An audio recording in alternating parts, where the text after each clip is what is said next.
Okay, welcome everybody. Thank you so much for joining us today. And big thank you as well to our partners at PhotoWings for sponsoring this event and working with us on our online events series, making them free and accessible to all.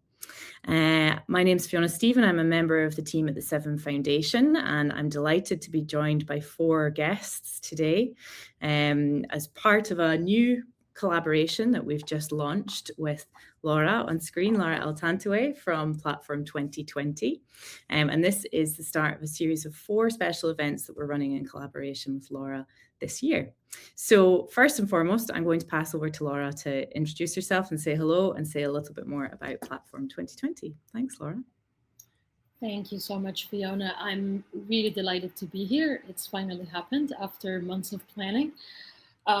Really, the idea for Platform 2020 happened during COVID. That's where the name comes from. It was in my bedroom in my family home in Cairo, where I was like, it would be great to create something, a way of learning that wasn't there for me when I was learning. As someone that learned in a Western tradition of photography, I wanted to provide a platform where we could have conversations that are rooted in culture and heritage and identity and things that kind of resonate with my background. So that's really the idea of Platform 2020, and the talk series is really grounded in that, talking about discussions that are rooted in those thoughts. It's also kind of bringing me back to VII. I have a long-standing relationship with VII as an agency. I was part of the mentor program a few years ago, back in 2012. So it really feels like I'm coming back to my family, and it's been really amazing to see how they've received my idea and collaborated. So I'm really pleased about that. So thank you all for being here. Thank you, Fiona, and thanks to all the speakers that have joined us today, and to you joining us to listen and engage. Thanks so much, Laura. Thank you. And it is really lovely to have you back in the VII fold as well. So we're delighted, really looking forward to this collaboration, today's event and the upcoming events later in the year as well. So today's discussion is entitled Memory as Resistance, Archives, Inheritance, and the Politics of Remembering. Images have long been a tool for preserving, reclaiming, reinterpreting personal and collective histories. From family albums to colonial archives, photography carries the weight of identity and inheritance, shaping how stories are told, whose voices are heard, and what is remembered. This conversation centres on perspectives that have too often been misinterpreted or overlooked, opening up a more nuanced understanding of how memory is constructed and contested through photography. And we're delighted to be joined by 3 guests today. So we have Max Houghton, Sana Ginwalla, and our very own Ziyah Gafić, each of whom will present their research and work within this space. And then there'll be some time for questions at the end. So please, everybody, if you can, add your questions to the chat as we go through, and we'll carve out some time to bring up some questions on the screen later for our guests. So we're going to get started with Max, who's going to share her presentation in just a moment. But just to introduce Max first and foremost, Dr. Max Houghton is a writer, curator, and editor whose work explores the intersection of the photographic image, law, and politics. She leads the MA Photojournalism and Documentary Photography programme at London College of Communication and is co-founder of UAL Research Hub Visible Justice, which nurtures collaborations amongst artists, journalists, legal scholars, and public arts institutes to address issues of social, racial, and environmental justice. Thank you so much for joining us, Max. We're delighted to have you. I'll pass over to you first and foremost. I'll share your slides on the screen, and thanks very much for talking us through. Thanks so much, Fiona, and thanks indeed, Laura, for allowing me to be part of this brilliant platform and this event. Really looking forward to hearing the other speakers. But yes, I've been designated to go first, so I'll begin. I'm going to talk a little bit about my recently completed PhD, which involved accessing an archive and kind of compiling an archive. And then, because I'm more used to talking about theorists and practitioners, I'll speak a little about some artist work that's really influenced me recently. So, the central question of this conversation, who decides how memory endures and what role photography plays, are obviously things I've thought about quite a bit. I thought that my PhD research, which is on the Nuremberg trial for the senior Nazi war criminals in 1945-46, that took place in the immediate aftermath of the Second World War. It was the foundations of international criminal law. It was a very important moment to bring peace to Europe, and I assumed that an archive would already exist. And in some senses it does. The full transcript of the trial is fully available at the United States Holocaust Memorial Museum, Yale, other places. That is fully kept as a legal archive. But the visual archive, law, as you may know, it's an interdisciplinary PhD, so I'm an image person. I did my PhD in a law department, but I thought that it would be all carefully looked after, and this visual material was not. It was very scattered. I found it in old books from 1946, published in the immediate aftermath of the trial. It's one of the images I'm going to show you in a minute, more formally. But at the United States archives, the National Archives in the United States, a lot of the stuff was there, but in so many different folders, and none of the Soviet stuff was there. The trial was convened by the Allied powers, so that's the US, the Soviets, the French, and the British. It was mostly an American trial. They dominated, but the Soviet influence was very large, as we shall go on to see, in all kinds of perhaps unexpected ways, especially given how history's been remembered. Historically, of course, archives were only comprised of the written word in sort of Roman law. So it was very interesting, because I wanted to use the visual to see what had been missed out of the history that we do know of Nuremberg and what it did, which was put to death a majority of the senior Nazi war criminals. But the trial did other things too. First slide, please, Fiona. And the next one, sorry. Thank you. This is Heinrich Hoffmann. He was Hitler's photographer, and this is in the book that I just showed you that was published in 1946 as an official trial document. So it becomes a kind of archive in itself, but the original photographs weren't all in one place for it at all. And I thought this was an interesting image to start with, because it shows the creation of a new archive. So he was captured in order for the material, the evidence that he had about the whole National Socialist regime could be given to the Allies in order to better prosecute the Nazis of their horrendous crimes. So this image of him being put to work filing all of his photographs for the ends of the Allies, I find really fascinating. It just shows the switch in power. So archives are always a question of power, as Foucault has written about, and who's now in charge of the narratives. And in Germany in 1946, the Allied powers became in charge of the narratives. It was such a visual trial. So films were used as evidence, which was very unusual in courts. It's not that it had never happened, but the discipline of international criminal law was anyway new. And there was Article 19 allowed the permissibility of filmed evidence. And they had a kind of an affidavit by the filmmakers to say, this is true, this is unaltered. So that's how they were permitted as evidence. But because of that visuality and because of the staging of the trial, I was just very curious to look at more of its images. The idea to film the whole trial, that did happen, but it only appears in fragments because the technology didn't work all of the time. I mean, not that film was new, but that kind of an operation in a courtroom was very, very sophisticated for the time. But the idea to film the whole trial and to make a post-trial educative film drew directly on a performative expression that was put in place by Stalin, the Soviets' show trials. So that's an unexpected lineage that I sort of saw with my own eyes at Nuremberg. Courtroom decisions, next slide please. So what the courtroom would look like was shaped by this new discourse of international criminal law, that it needed to be seen and it needed to be understood. Next, we'll come back to this image actually. Next slide please. So these are some sketches for situation rooms and presentation rooms that had been created by the Office for Strategic Services, who were helping the American prosecution prosecute the trial. They created a lot of the visual materials, some of which we'll see. So this idea of gathering information was very much of the moment in 1945. Next slide, please. And when the old Palace of Justice, which had been bombed in about 6 places by the Allies. It was decided as the setting for this new discourse of law. A lot of plans were made to make sure that every aspect of it could be seen. Next slide, please. So you'll see, actually, could we just go back to the first image of the circle, please, Fiona? I just wanted to talk to you about that because most people have never ever seen this image. Some of this and some of the other images I'll show you have not been seen since 1945.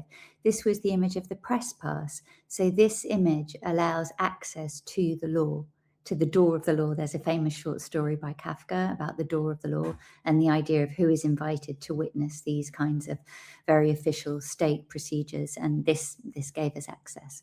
And I find that a really fascinating image, this idea of the scales of justice being brought back into balance, but a clenched fist being on the top, and also the slight yin-yang aspect of the design. If we can go on a couple of slides, please, to the one with the lights. Thank you, this one here. My image research showed me how regimes of power use light. So on the left-hand side, well, the way I'm looking at it anyway, the courtroom image, you can see these huge lights that illuminated proceedings. This was so that the trial could be filmed. But I'd seen other images in the past of the defendants at Nuremberg wearing huge sunglasses, and it was often said, oh, it's because of their shame or something like that. Actually, it's because the lights were so incredibly bright. I mean, I hope they were also ashamed, but it was actually because the lights was dazzlingly bright. And just to say that this regime of the brightness of light sort of equaling truth was used here on the other side, the other image, by the Nazis in the Nuremberg rallies.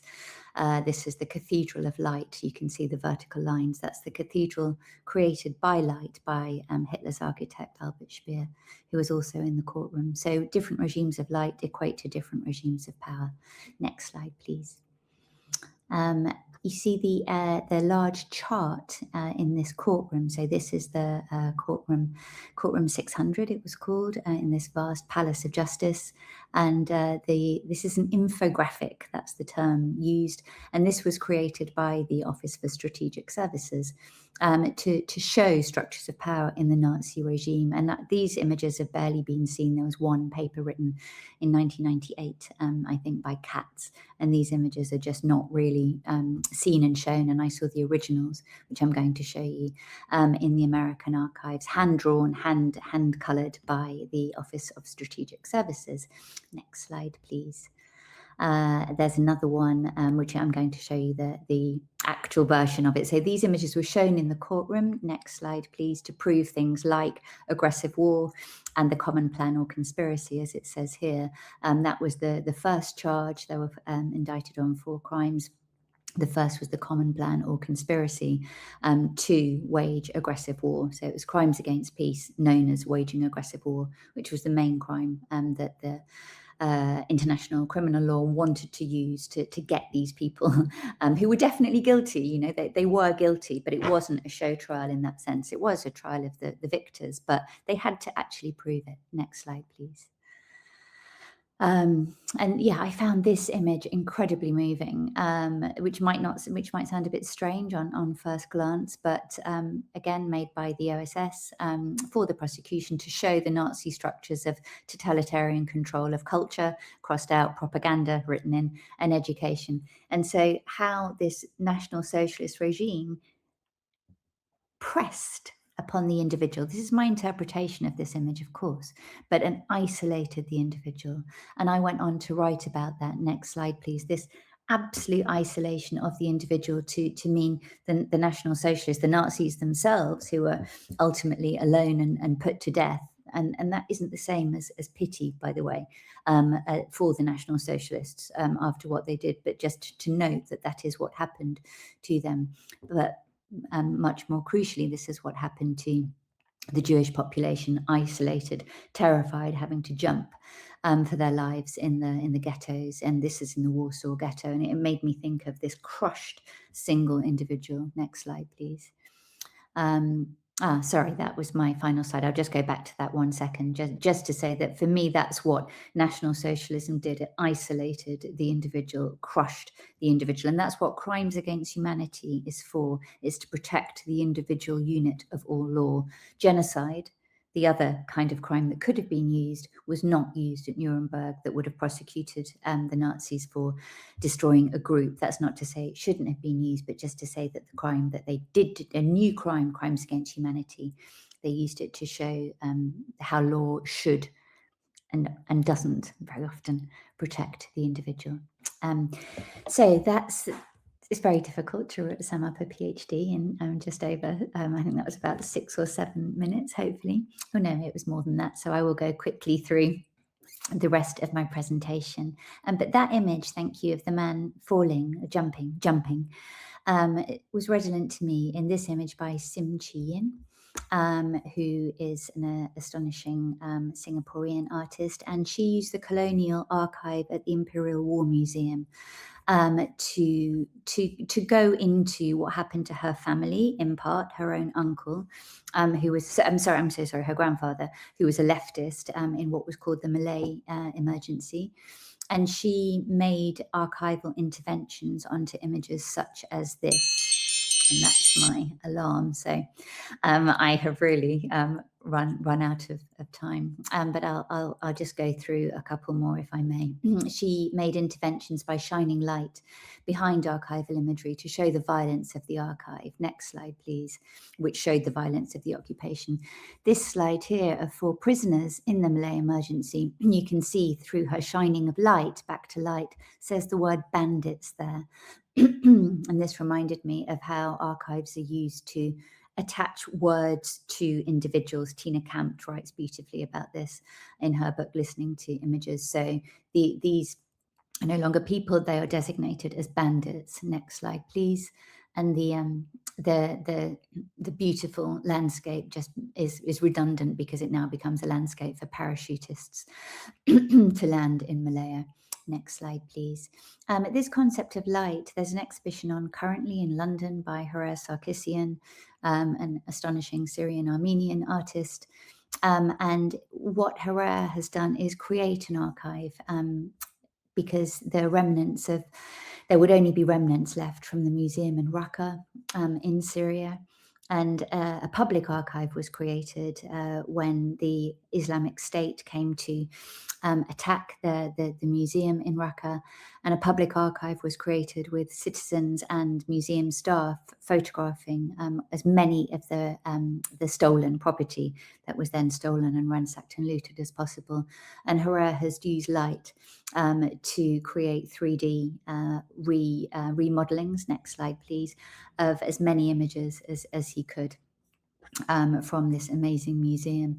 And if anyone is in London, it didn't look like it very much from all of your amazing messages in the chat, but I'm sure this will travel very much so. And it's a really extraordinary experience because it shows how this image, it doesn't make everything okay, but there is a reparative kind of intention behind it. And it really asks questions of what it would mean to have these images, kind of what it does mean to have these images kept for us, and what it would have meant had these images been fully destroyed and the people that stand behind these images whose lives were lost too.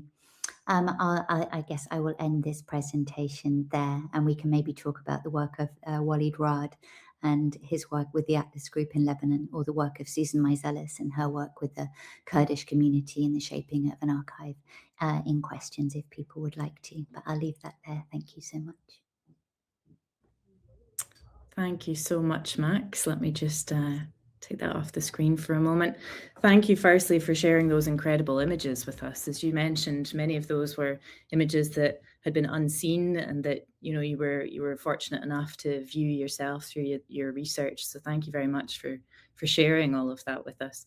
You mentioned at the beginning, you said the potential of an archive to bring peace to Europe. And I thought that was interesting.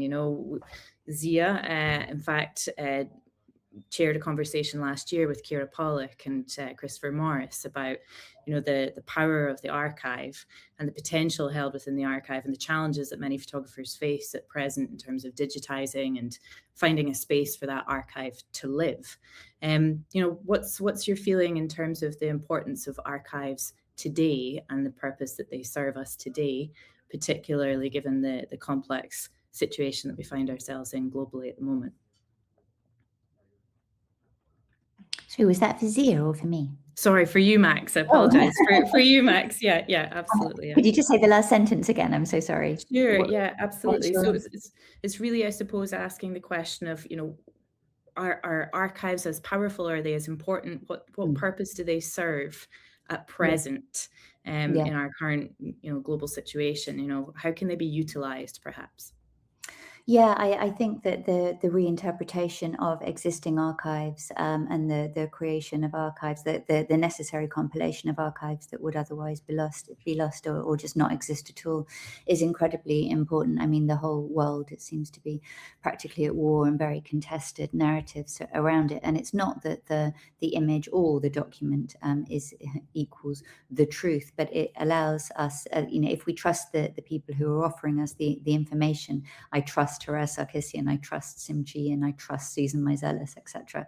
To be telling, I trust all of the people in this room to be telling us a story. I think we have to trust some individuals to take good care of that and to understand their motives, and just to be, to the way that we kind of do things like exhibitions, for there just to be so much context. I guess as somebody who works in documentary photography, context is absolutely everything. I mean, an exhibition to me has never really been about making nice. I mean, I love aesthetics as much as the next person, but for an exhibition to be a live event, to be a making public, for it not always is beautiful when an exhibition is in a gallery space and looks, astonishing, but for exhibitions to pop up wherever they can, for the public space to really be used. And it's more the idea of images being sometimes a really good stepping stone for people to enter an archive rather than these, long legal documents. I hope that at best, images can allow a greater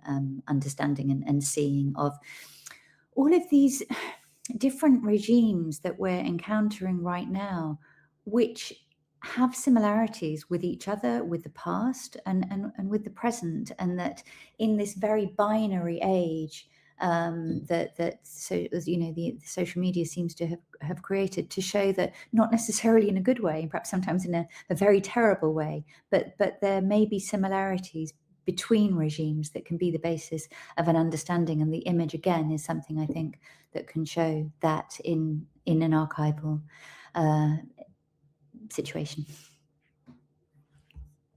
Thank you, Max. And yeah, just to return to the point you made about trust, requires those institutions of trust in the first place, and preserving them and protecting them and championing them so that we have the opportunity to explore these archives. Thank you. Thank you so much, Max. Appreciate it. We'll move on now to Sana. Thank you so much for joining us, Sana. So I'll just share a little bit of information and pass over to you. So Sana Ginwalla is an Indian-Zambian artist, curator, writer, and lecturer, born, raised, and based in Lusaka. She's the founder of Everyday Lusaka Gallery and the Zambian Belonging Counter Archive, curatorial and artistic outputs dedicated to shifting towards a more considered visual representation of Zambia's past and present to bring a contemporary archive for future generations. Sana, thank you so much for joining us. I will bring up your slides and pass over to you. Thank you. Sure. Thank you so much for having me, and Laura for the invitation. I'm speaking to you all from Zambia, from Lusaka, Southern Africa, and I'm actually going to be presenting part of the findings from my master's paper, which is actually due in a couple of days, and basically share a little bit about the work that I do with archives, but also the gallery and where the gallery is located, which is how I'm going to start the presentation. So essentially, for those who haven't been to Lusaka, this is a very, very old street map. And we have a gridded system in the central business district where streets are divided by very parallel roads. And the streets, historically, pre-independence, Zambia was independent in 1964, were divided by the color bar, or basically apartheid, determined by race. So the main road, the central artery of the central business district, is called Cairo Road. It was called Cairo Road in pre-64 and post-64. It was called Cairo Road because of Cecil John Rhodes' idea of the Cape to Cairo project. It's still called Cairo Road today. Parallel to that is actually a street called Cha-Cha-Cha Road. This is actually an inaccurate map, but Cha-Cha-Cha Road is what it's called today, but historically it was called Livingston Road. And then parallel to that was a street called Stanley Road or Stanley Street, which is now called Freedom Way.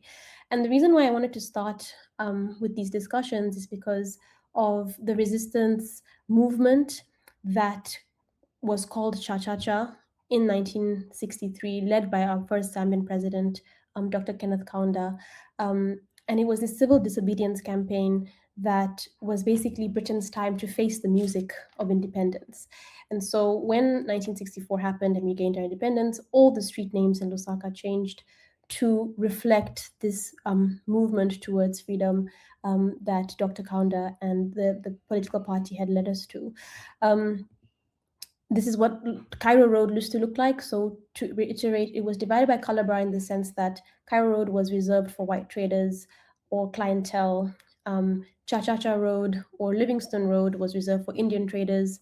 And then Stanley Road was for Black traders. And you wouldn't be able to basically permeate those streets. So the city was really kind of structured in a manner that, was very oppressive to many people, majority being the Zambian population.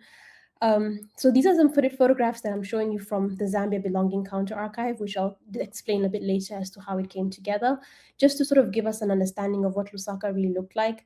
I'm doing this because I feel that Zambia is very obscured from the continent, and I'd really love to share a little bit about what our streets and people used to look like. So on Cha-Cha-Cha Road, there was a place called Kamjombe House. So part of my research is also very interested in the marginal roles that, or rather the roles that marginal individuals played in the independence movement in Zambia, specifically the Indian population. Being an Indian Zambian myself, this is research that I've been interested in for a very long time. And Kamjombe House is basically a small, tiny little museum, essentially on Cha-Cha-Cha Road, which opens up into a hole in the wall and is basically full of these really interesting takes on Africa's relationship with the West, run by a gentleman called Kanjombe or Mr. Patel, who unfortunately is now deceased. And so Cha-Cha-Cha Road is this, or rather town, or as we call it in Zambia, the CBD, the Central Business District, is this palimpsestic site of so many different historical landmarks, but because it's this sort of living, breathing, district of hardware and trade, it sort of becomes part of the everyday in a way that you kind of just walk past these really fantastic sites. Now down to Freedom Way. This is outside Freedom House. And this is essentially a site where Dr. Kaunda would have had his addresses to his people, would have rallies. And Freedom House was an institution or like a building that was essentially donated to UNIP, which is the United National Independence Party that led us to independence, by an Indian family. But this is information that is not really made public in history books. And this is a street that's just down the road from Cha-Cha-Cha Road. As I mentioned, it's parallel to those streets. This is what the town center looks like today or in 2018 in recent years. These are some photographs that I took when I started a project called Everyday Lusaka. And the reason I started this project was basically essentially to resist the stereotypes that I encountered when I was essentially studying photography in the UK and was met with very outdated stereotypical questions about what it meant for somebody who looked like me to be from Africa as was perceived to be a country, essentially. And so when I came back, I thought that media had a really huge part to do with this. And so I started this project called Everyday Lusaka, where I would just basically photograph the city and share images that sort of completely countered the stereotypes we have of African cities. I want to now talk about a very specific building on Cairo Road called E.W. Tari. So basically, this is Cairo Road, and this is a very old building called A.W. It's now a National Heritage Site. It's been around since the 20s. And this is where I decided to open the Everyday Lusaka Gallery. And it's basically right in between Cairo Road and Cha-Cha-Cha Road. My own family business used to do business from Freedom Way. They now do it from Cha-Cha-Cha Road. So I have a personal relationship with this part of the city, but there was something about completely resisting where we intend to see art. Where do we imagine rather to see art in Zambia? And in the context that I am from, a lot of galleries are in residential areas or very like wealthy areas and neighborhoods. But the reality is that this area of Lusaka always did have a gallery.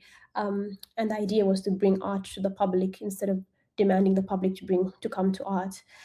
This photograph is interesting as well because in the background there you see another heritage building called the National Milling Building, also around since the 20s, protected by the National Heritage Commission, but unfortunately dilapidating because it's now derelict and empty.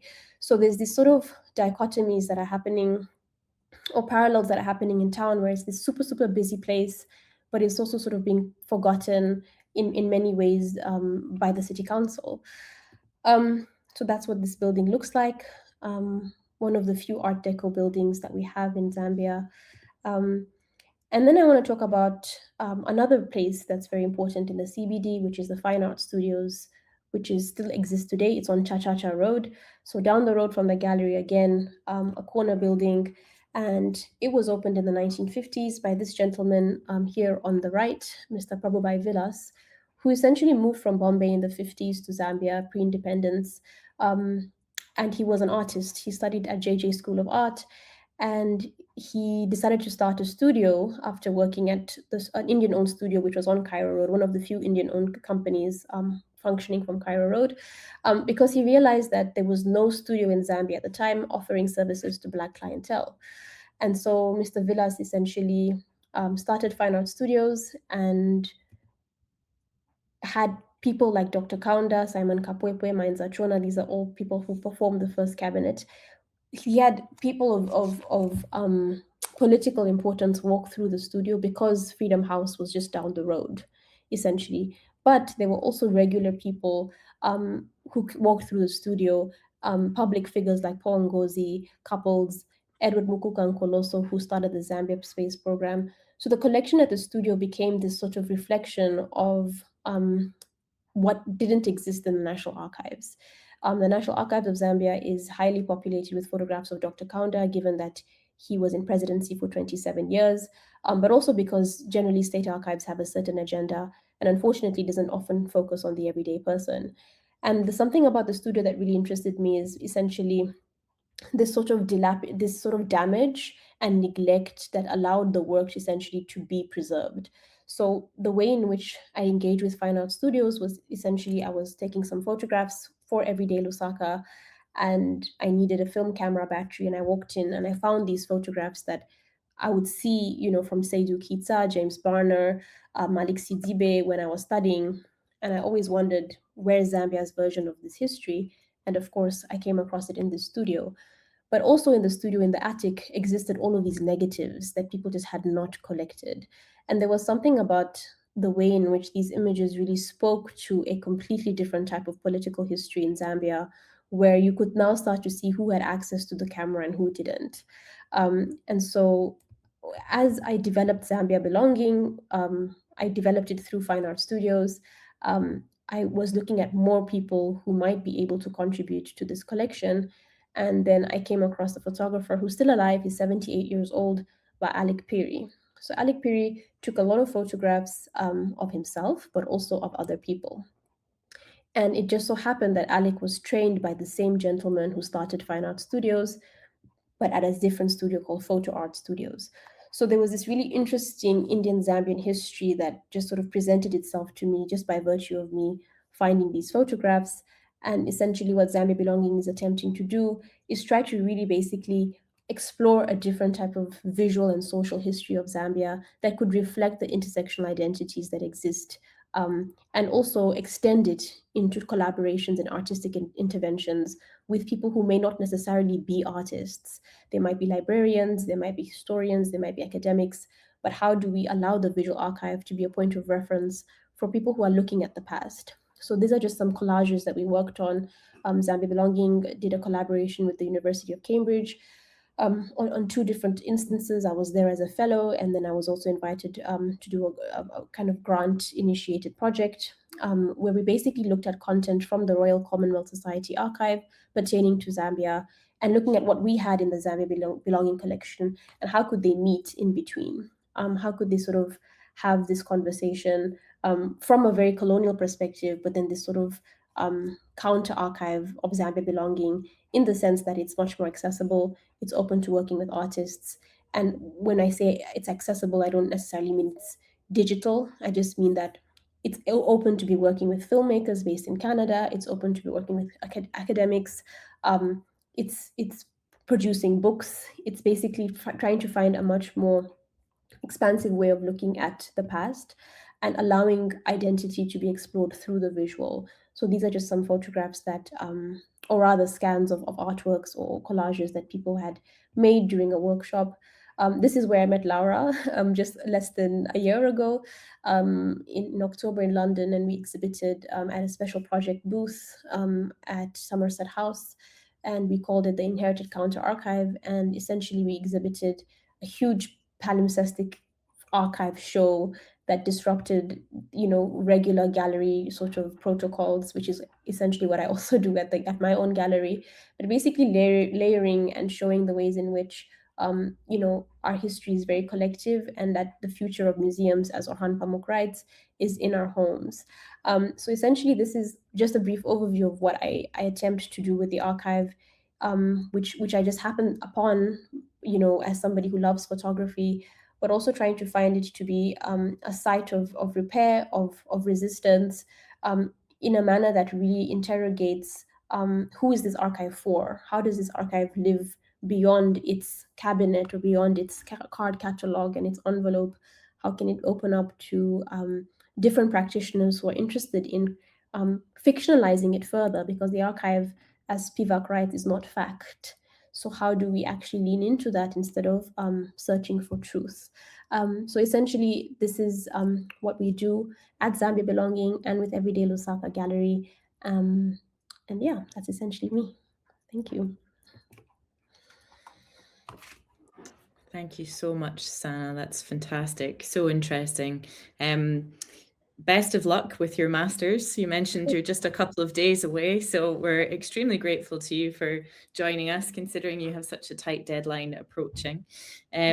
Just one quick question from me, and I'll pass over to everyone else on the call. You spoke about the agenda of National Archives and a very specific format of presenting work and the types of work that are presented in these spaces. What's the sort of public response been to the work that you've been doing? So we just closed an exhibition called Margins of Memory just 2 days ago, and it was open for around 4 months, and it was an expansion of what I did at 154. And to exhibit it at the gallery, which has no entry fee, it's a very transient space, it's on a commuter's route. There were many people who just stopped outside of the gallery and peered in because they saw someone that might have looked like their grandmother or their grandfather, or there was a familiarity and a relatability. And I think it was also really surprising for people to see photographs exhibited from the past exhibited in this context. Because I think in a lot of homes, we might see it on a mantle, on a TV stand, on a wall, but to contextualize the photograph and give it this sort of, or attribute a value to it, I think was really intriguing to people. And I think a lot of people were interested in, or rather it made people think a little bit differently about what items they might hold, in their grandmother's home in a shoebox under the bed, right? Like there was this really interesting, and there were also people who knew about Edward Mukuka Nkoloso, who was a freedom fighter and also who wanted Zambia to go to Mars in the 60s. And BBC had made like a documentary about it. And people had known about him in Zambian history. And so somebody had walked into the gallery and said that, I've never seen a photo of Nkoloso. He just mentioned it, and it just so happened that we had a picture of Nkoloso on the wall.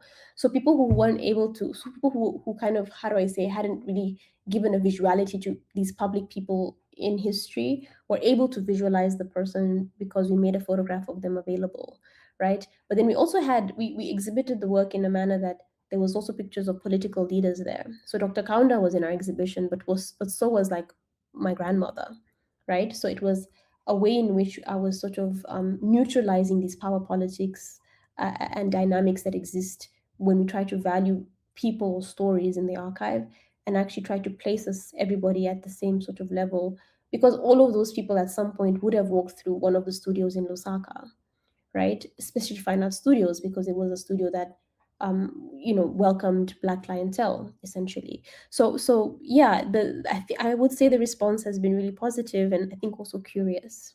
Yeah.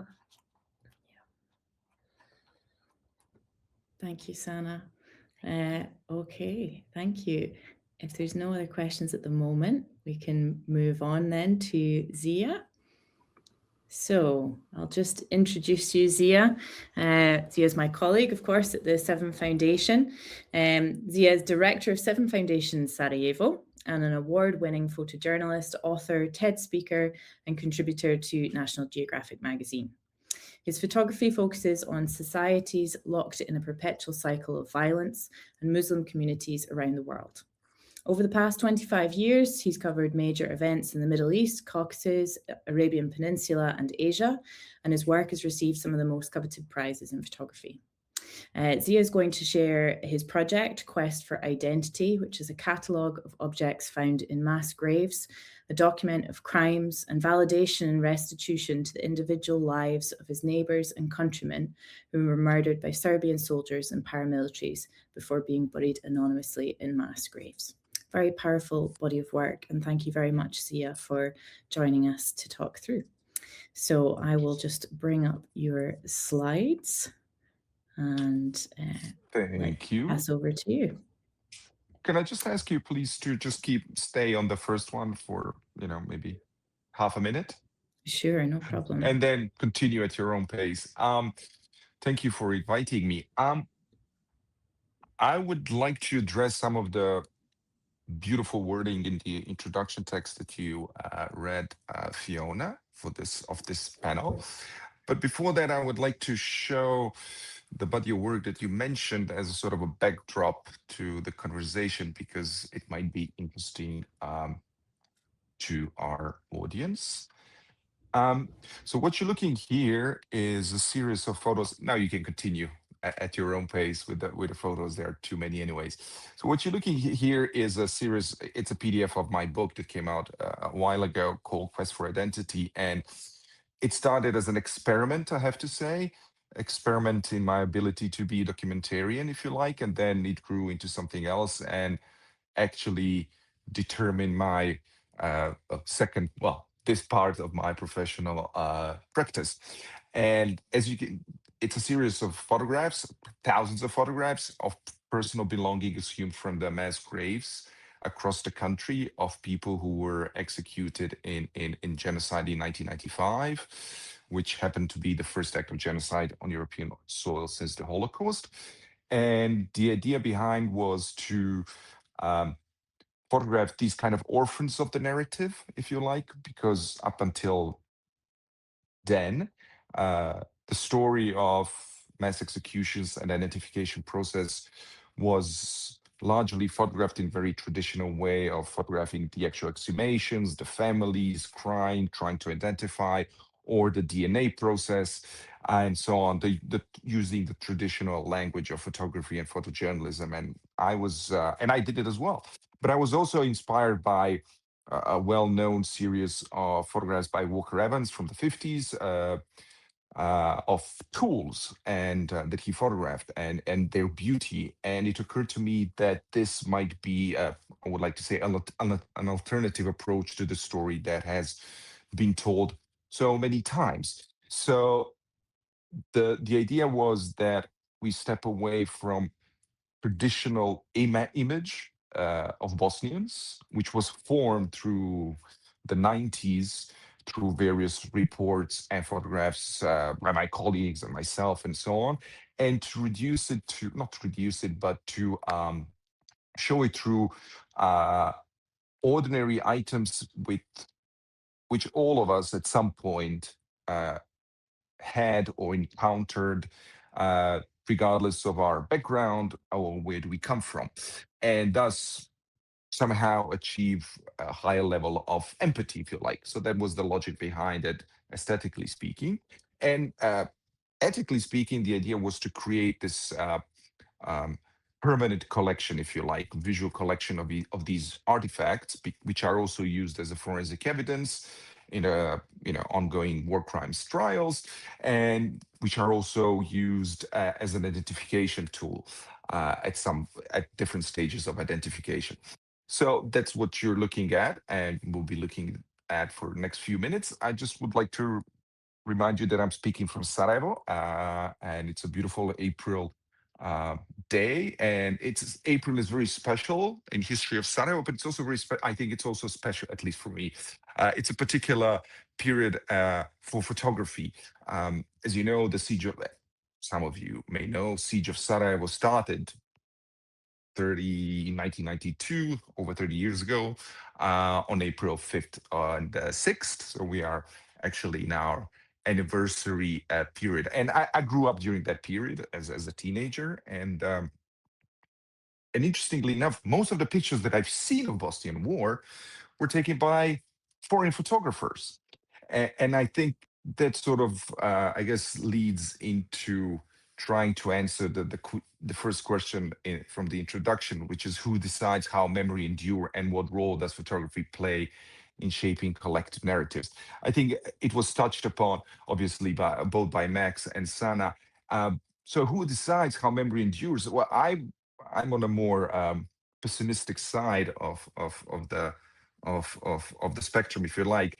I think there are certain gatekeepers, and I'm not saying that as individuals, but institutions who, at some point, it used to be a journalist, a photographer. He was the first gatekeeper back in the day when medium was so expensive and largely inaccessible to, and I hate to say that, local people, but it was sort of reserved for more wealthier. It was super expensive medium, so it was obviously reserved for those who could afford it. And I think that's part of the reason why so much of visual history from less fortunate countries is basically documented by foreigners. So I think the who decides is these, and at this point I can even say abstract gatekeepers. Like I said, back in the day, it used to be a photographer, a person who takes a picture, which, if we look historically, especially in case, for example, of Africa, it used to be Westerners. And it was also similar here in the Balkans, and particularly during the period of war. And but later on, there's a next stage, which is the publications, and who then are the second stage, if you like, of the gatekeeping, who decide what gets published.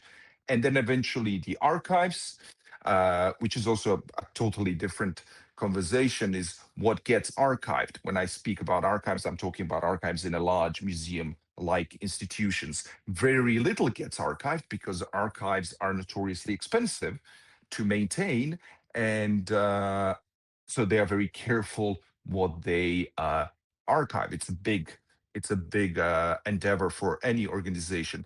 So I think, and all that eventually has a massive role in shaping collective narrative.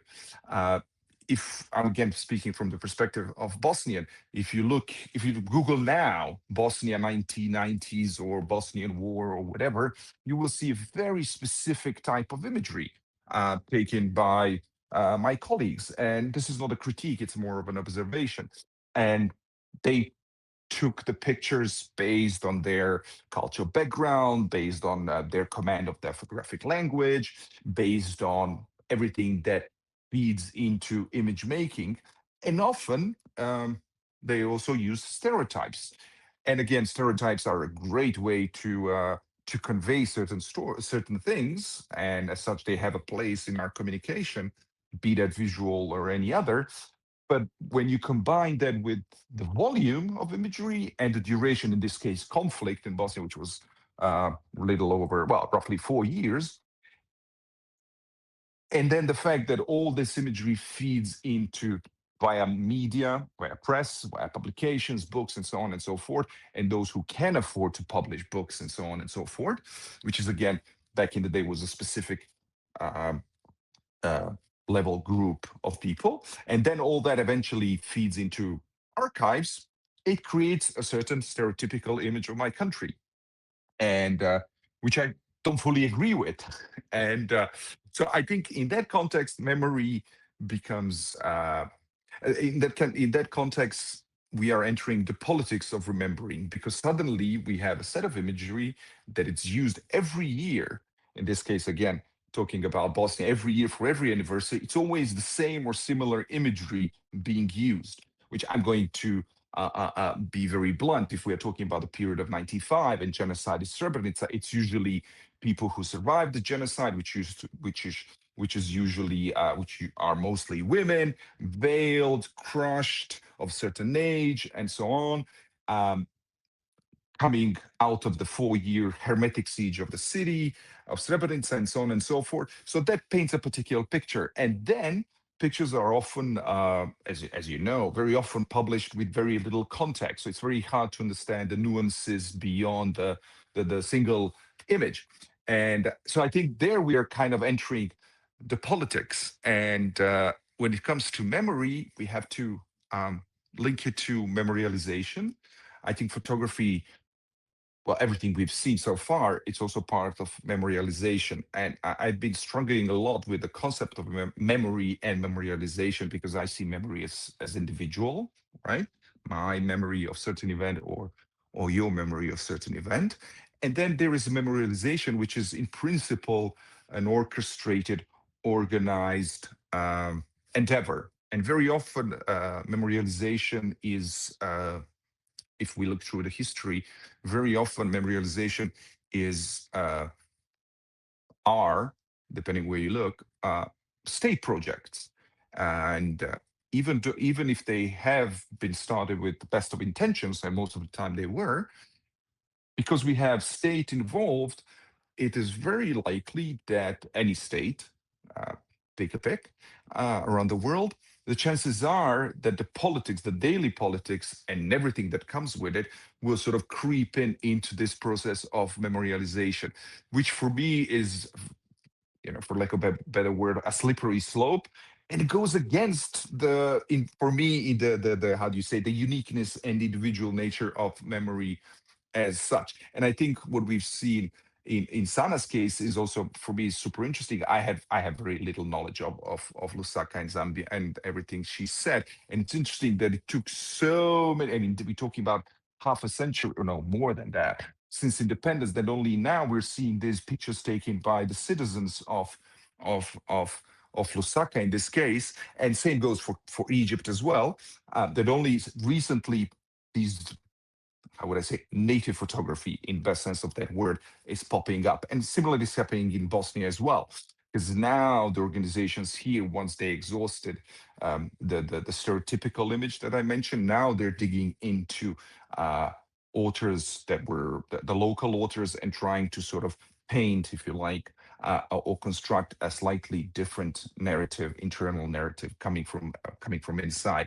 So yeah, I think that's something that it's very, I have to say, very dangerous, because we are also living in a war of in a world of constant war, and as we speak, these wars are being documented in very different ways. If we look at the Middle East or Ukraine, for the first time we have, like in Gaza, for the first time we have a conflict that is entirely exclusively documented by the people to whom the conflict is happening, which I think is the history of journalism and photography still has to evaluate.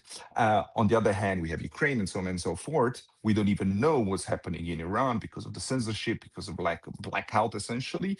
So, and that will catch up with us very soon in some, again, a form of narrative. So, yeah, I would like to leave it at that and hopefully have some questions from the audience or anyone here.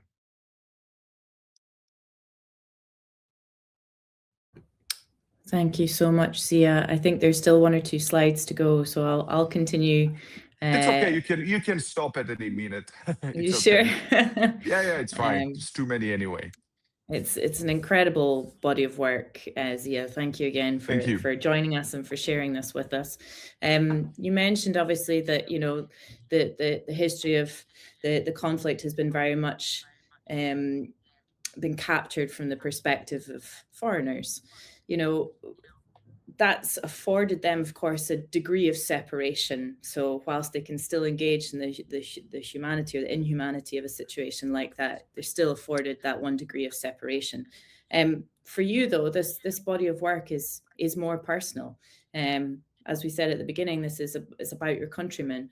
How did you navigate the production of a body of work like this, and what impact, I suppose, did that have? I mean, I can imagine it was quite profound. Well, I think you mentioned the degree of separation. Well, in this particular case, the way I photographed it, because it was so forensic and it happened in a very sort of forensic environment, if you like, which is essentially a giant morgue where bodies are assembled, personal belonging cleaned, DNA samples taken, and so on and so forth. So it's a very sterile environment, if you like, and also the whole the visual approach is also very minimalistic, sterile, however you want to call it. So that provided a degree of separation for me personally. So you felt detached just by the technical approach, if you like, or aesthetic approach.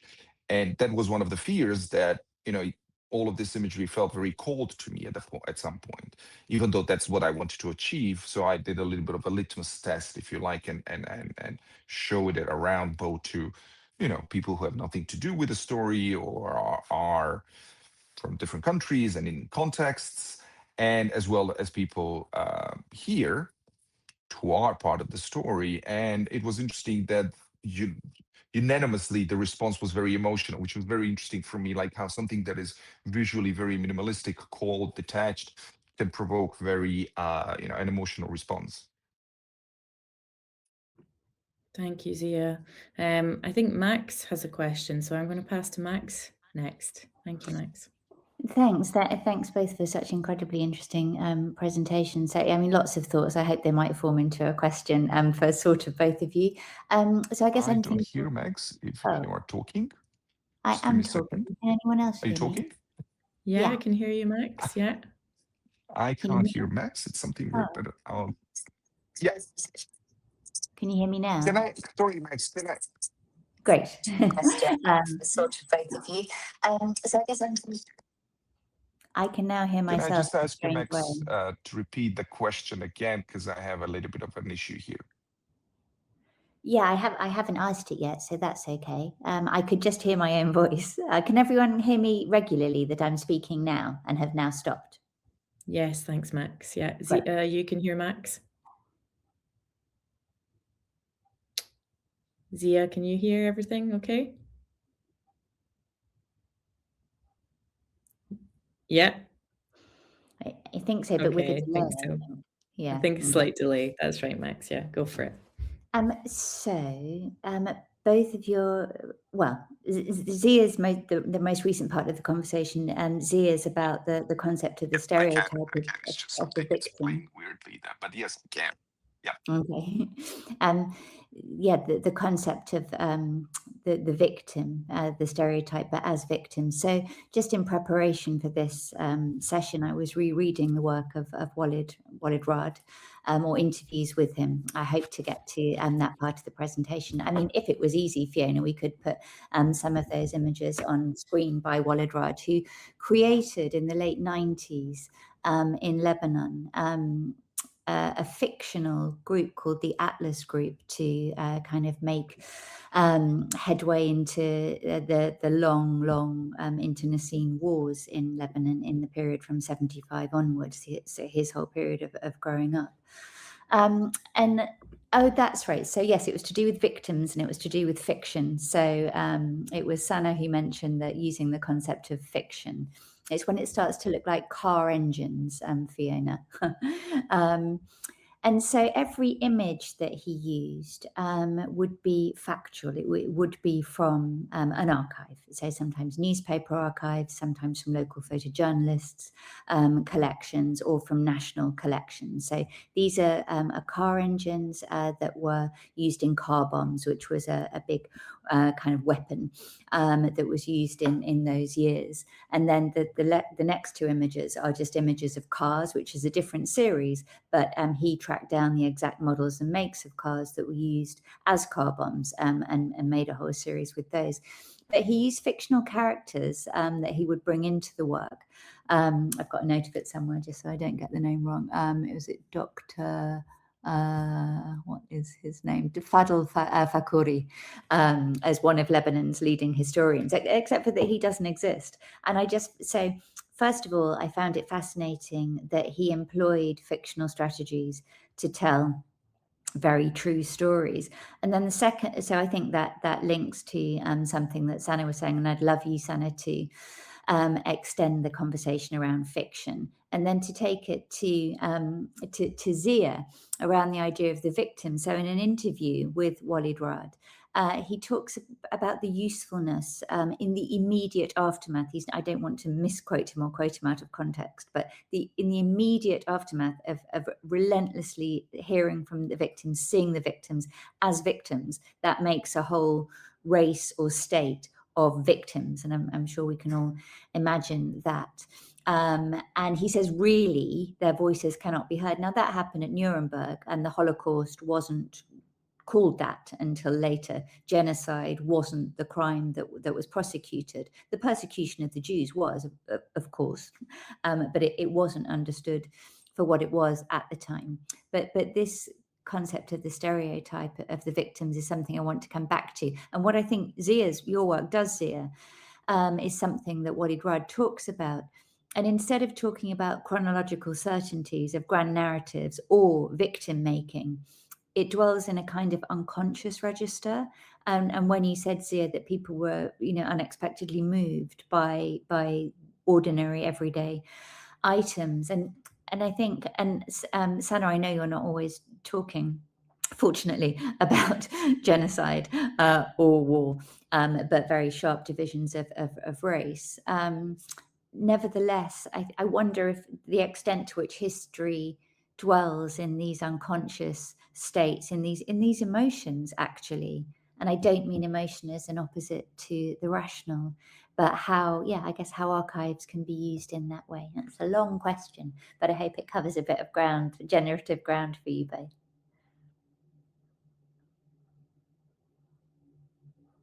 Is the question for Ziyah? Do you want to answer the question first? So I guess, Sana, in relation to the fictional aspect that you touched upon, and because if Ziyah's got a delay, he might need to catch up with it. So Sana, if you wouldn't mind first. Yeah, sure. I think for me, in my research, what I came across was the reality that in any situation when you're reflecting on the past and you're recounting it, there is always going to be a discrepancy, and I think a subjectivity that cannot be avoided. And I think a lot of what Gayatri Spivak writes about is that, essentially, is the way in which one account of one individual in the Rani of Sirmur is written about. She's fictionalized completely, and the way that we consume that information, because it's formalized in a document that exists in this very, safeguarded institution, we believe it to be this positivist, notion of fact, right? It's this thing that existed the way it is.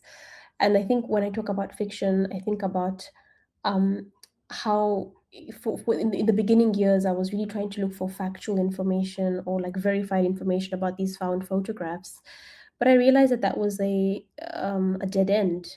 And in fact, I needed to lean into the fictionalization, that even the way in which we think about yesterday, it's not going to be the same as somebody else who experienced yesterday with us. And I think for me, the exciting part about working with the archive is leaning into that with other people and inviting them into the process of reinterpreting something as a resistance to, the way in which it might have been written to begin with. And my notion is that we may not have to dismantle existing structures and archives as problematic as they are, but instead be generative with it. So try to come through different counter-archival methodologies, so that the archive is not just static and petrified in a certain moment in time, but actually is opening up and can finally actually belong to the people to which it pertains to, right? So like the fact that a lot of the information that I found at the University of Cambridge, I had never come across those publications that was so heavily Zambian in Zambia. I had to have this barrier of entry drop in one of the most, prestigious universities in the UK, apparently, right? And have access only for 2 weeks. And that access only looked like a certain number of hours per day, right? So there was this really interesting thing where like a lot of information that belonged to people of Zambia or even India or Burma, which are all places that, form part of British colonial history. But I would not have been able to access that in any of those countries with ease. And I think that for me is like the other aspect outside of the fiction, where I feel that like what are the possibilities, because I don't come from a history background, right? But I'm really interested in the possibility of what happens after the image, essentially. And I think some of the most interesting interpretations of the archive have come from artists who are doing exactly like Walid Raad's work. I mean, it's fantastic. Like there's so many wonderful references of people who use even their own personal archives to fictionalize and lean into that. And another really kind of huge reference for me is Saidiya Hartman's critical fabulation. Even though it's a literary form that she's working with, I see it as a counter-archival methodology that we can lean into, where we're looking at these archives that are really difficult to look at, but we're actually dignifying the people that have been written about through fiction. We're giving them names, we're giving them story. And I think for me, that's what I'm interested in, is like what I loved about what you said, Max, is that law is interdisciplinary. And I feel like so should archives, right? Like I think archives are they can touch on so many different points. And I think as a curator, that's what I'm interested in, is the various connections that can be made between, because I think striving for a truth, especially in photography, is very ambitious, and I think isn't really something that I any longer think is something I'd want to spend time on. I think it's more exciting looking at the work that we have right now in front of us, like Walid's work. I mean, just conceptually, just so strong. So I'm excited about those things. So I hope that kind of answered your question. Beautifully, thank you so much. Ziyah, did you get I'm that? gonna have to ask you, Max, to Yeah. repeat the last part of the question for me, because Of course. wires got crossed between all the fancy devices. So if you don't mind. Of course. So in a nutshell, I was really interested in how you were talking about the people's responses to your images and the emotion that they saw in what's essentially an everyday object. And I was referencing an interview with Walid Raad, who we were just talking about, and how he, rather than focusing on the victims, which is also something you talked about very interestingly, especially in the immediate aftermath when they can't be properly heard, he suggests, and I understand that sort of sentiment, I guess. Time needs to intervene, I guess, before people can be properly heard, in some ways anyway. Law is certainly always too late.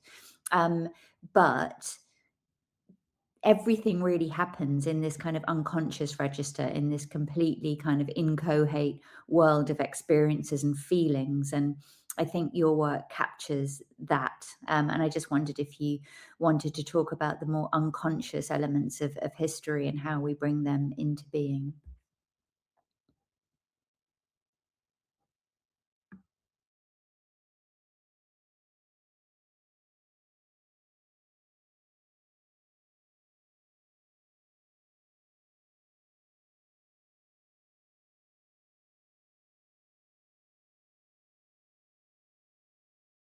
Well, I could certainly. Am I back on air? Do you hear me? Yes, thanks, Ziyah. Yeah, We do. Excellent. So I think it's very hard to talk about unconsciousness in this context, but what I do think that plays a part with, again, going back to Walker Evans and that approach, and this is happening as well as this project, is that people, because the nature of these objects is so mundane and so everyday, if you like, and something that is familiar to anyone regardless of their background, I think that's what triggers the subconscious, if you like, response to it. I did have that. I'm going to be perfectly honest, I did have that in mind from the beginning, because if you saw in the presentation, the Seiko 5 automatic watches that were usually given, after years of service in different companies. That was sort of a tradition in former Yugoslavia and so on and so forth. I mean, I kind of knew that you don't have to be, or Swiss Army watch and so on. I kind of knew that you don't have to be Bosnian to relate to it.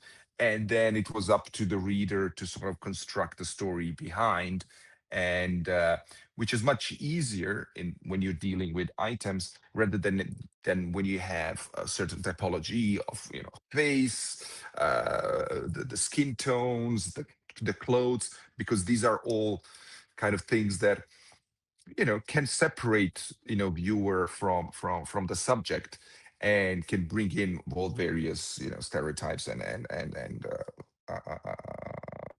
how would I say, background, if you like, information. Whereas when you're looking at objects like these, there's nothing around it to sort of influence how you reconstruct the story. I don't know if that makes sense. Yeah, very much so. Thank you. Yeah, objects, I think, a bit like photographs, but they act as springboards, I think, to ideas of memory. But anyway, yeah, thanks so much. Thank you, Ziyah, and thank you, Max. Laura, I know you were keen to ask a question as well, so we'll pass over to you. Thank you. Thank you so much, Fiona. First of all, thank you all for such a thought-provoking presentations and discussion. I sort of have a uniting thought that was first proposed by Max. I think, Max, when you presented your work, you talked about archives as a question of power, and I couldn't really get away from that thought. And I think with each following presentation that kept coming back, I think each one of you engages with the idea of archives and power very differently and for different reasons. With Sana's work, I see it as power of ownership of history and identity, and reclaiming that identity and taking it away from the colonial context.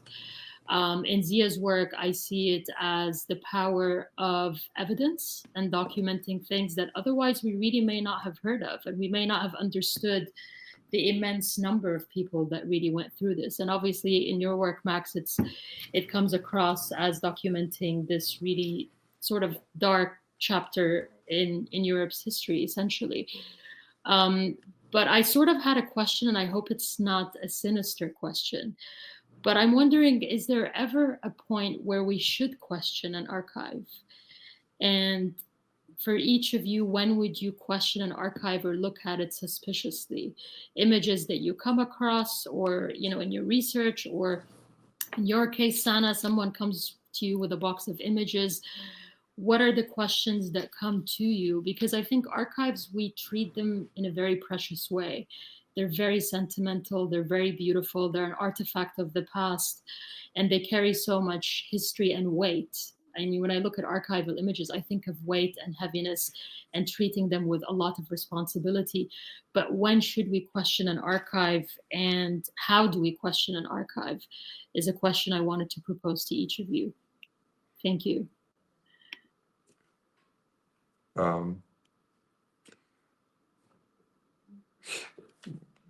Do you want me to go first? Sure, Ziyah, if you want, go ahead. Yeah. I think for me, the way I look at archives in general is a little bit like, this may sound funny, the way I look at statistics. Like, there's so much true in the statistics, right? At the first glance, right? Because it's all the methodologies there and so on and so on. But then if you look into methodology behind certain statistics and so on, then certain questions can pop up. I think similar can be applied to archives. So that's one. And second one, how would I say? I think because the nature of the archive, you never see the entire archive, right? You know that this archive exists, but then something through work of researcher or artist or whatever is being pulled out of archive, right? And then recontextualized into whatever for whatever purposes of that artist or the researcher and so on. And suddenly that changes the meaning of the item that has been pulled out of the archive. So I can't say I'm, how would I say, by default suspicious of archives, but I also know how archives are created and everything comes into play, right? Archives are rarely complete, and there's always methodology and decision making behind, which is, when it comes to photography, very often a very commercial reasoning behind. So that's why certain things do get archived, or certain bodies of work do get archived and some don't, and so on and so forth. So I don't know if this is probably putting just more oil to the fire rather than answering your question, but yeah. Thank you. Sana, do you want to go? I see you've turned the mic off. Yeah, I think I agree with what Ziyah is saying, because I think for me it's contextual, right? So if we're talking about what kind of archive, when I'm looking at a family archive, I'm seldom looking at it through a suspicious lens, because I feel that there's no power dynamic, but of course there is something happening there, right? There's some sort of political dynamic there. I think when I looked at work from Zambia, specifically in a very historically colonial archive, I was questioning everything. Everything was a question. I was questioning not just the content, but why and how it was there, right? And the weight that you talk about was exactly what I felt when I looked at the amount of shelves of information and like gathering of knowledge, so to speak, that existed in this basement of the Cambridge University Library. And I wrote about it for one of their platforms, because I was really disturbed actually by this obsession with like gathering information and like data. And it was such a bureaucratic experience actually entering the library and then seeing a result of that kind of historic way in which knowledge has been gathering dust in these sort of chambers, I would say. And it's almost like you were in a casino, because there was no access to windows, so you don't know what time of day it is.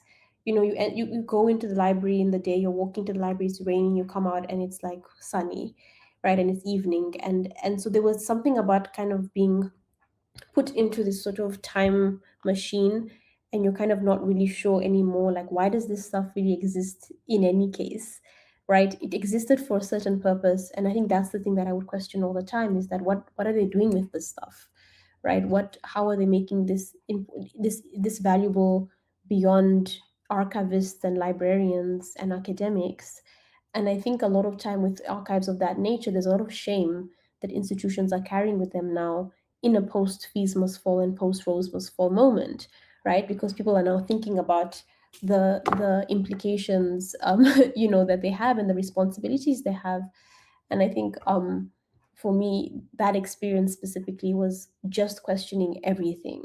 And I think we must always look at any object from the past, especially when the context is known to be from somebody of a certain political or racial or power dynamic. There must always be a level of skepticism that we look at these objects from, because otherwise we end up sort of then seeing the archive as fact, which it is not.